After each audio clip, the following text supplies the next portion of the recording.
j'avais pas le sentiment d'identifier comme de la littératie en santé, ce qui est fait dans les interventions pédagogiques.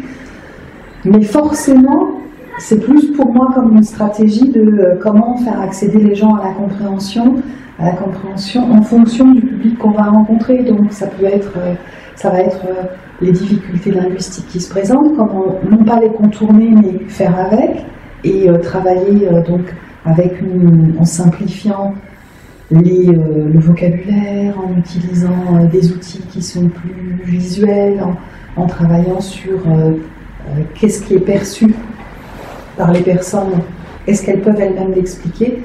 Voilà. Donc, je n'identifie pas comme de la littératie en santé, mais comme forcément une adaptabilité qu'on doit avoir à chaque groupe qui va être différent en fonction du niveau de compréhension du groupe. Et puis même quand on a affaire à des groupes qui sont totalement francophones, hein, de se dire comment est-ce qu'on peut faire comprendre même le système, qui n'est pas si simple. C'est pas seulement un problème linguistique parfois, c'est aussi une stratégie d'amener à comprendre chaque étape, par exemple qui va être une progression plutôt pédagogique aussi de compréhension d'un système qui peut être complexe. Alors, peut-être compléter, mais effectivement, à la Septembre de Paris, on n'avait pas conscience qu'on faisait de la littératie en santé. Donc on était un peu, effectivement, comme je vous disais tout à l'heure, comme M. Jourdain, en faisant sans le savoir.